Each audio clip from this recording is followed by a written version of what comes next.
Hi, and welcome back to my kitchen. Today we are going to make no-bake cheesecake because it's easy AF.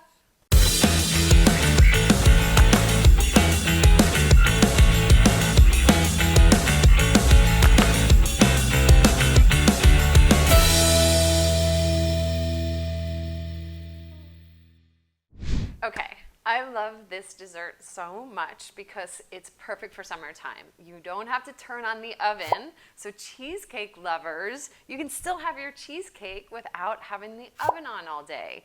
And it goes great with fresh berries and summer fruits. So first we make a graham cracker crust, which if you've never made it before, it's super easy. It's graham cracker crumbs and butter. And the thing that you want to do is make sure it gets to a consistency where it comes together. This is about 2 cups of graham cracker and about 3 or 4 ounces of butter. And then we put it into our tart shell. You can do a pie shell, you can do a springform pan, whatever you like. But I love this little tart shell. It's perfect. And then for the mix, we're going to whip cream first and then fold that into whipped cream cheese. So let's get this cream whipped.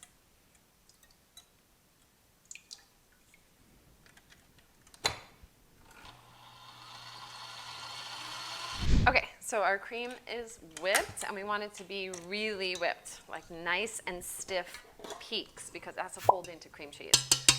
So just take it out, put it in a separate bowl and set it aside. In the fridge is fine until you whip the cream cheese.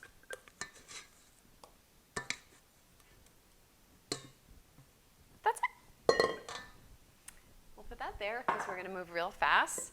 And I don't mind even if there's some cream in this bowl because cream cheese, cream, it's all going to the same place. Nothing will happen. So that is 16 ounces of cream cheese, so 2 packages. I'm putting in about 1 big lemon of juice of 4 teaspoons, I would say. And then 1/2 cup of sugar. And then I'm using some confectioner sugar. And if you guys didn't know about confectioner sugar, it has cornstarch in it. So this will actually help thicken it. So you're wondering why. How does it stay together? No baking, no eggs. Well, there's cornstarch in that confectioner sugar, and the lemon juice congeals that cream cheese. It's so interesting. I know it's all science. A pinch of salt. I like a little bit extra salt.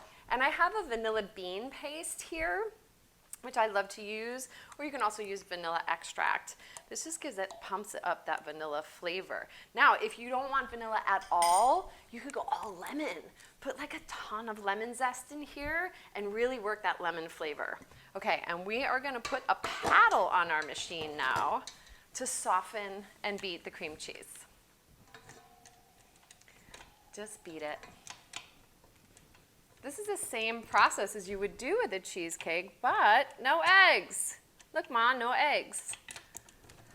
Okay. And your cream cheese should be soft. I should have said that earlier. Take it out, let it get nice and soft. I like it fast. Okay, so nice and smooth and creamy. Once your cream cheese is soft, there's really nothing to do. It happens very quickly. And then just make sure you get all of that cream cheese off of that paddle.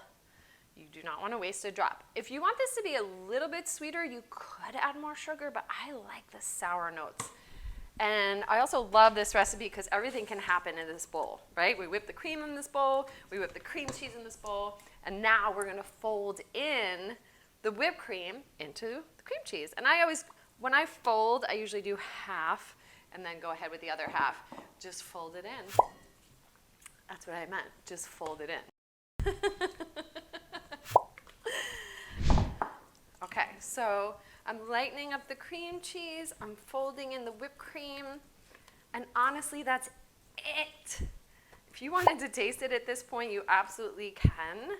See if you want more lemon juice, see if you want more salt, see if you want more sugar, but I feel good about it. I feel really good about it. So what I'm gonna do is just pour it into the shell. Pour, spoon, plop. And then take an offset spatula or a spoon, and you'll see that this is already nice and firm, stiff. almost cheesecake consistency, and we're just gonna, I really like to fill it to the top. Get it in those edges. Make sure it meets with that graham cracker, and then smooth it out. Now, as you see, we have some extra, and we had some extra crumbs. So take those extra crumbs, take this extra filling, put it into a little parfait glass or a mason jar, and make a little no-bake cheesecake parfait. Okay, so smooth it out, get it all the way to the edge, and then we chill it. So you chill it for 3 hours minimum, or you can absolutely do overnight. And then we cut and top with fruit. Okay, so this is perfect for 4th of July, summer barbecue. Don't turn that oven on. Strawberry, rhubarb, blueberry, no-bake cheesecake. I can't wait to eat it because it's easy AF.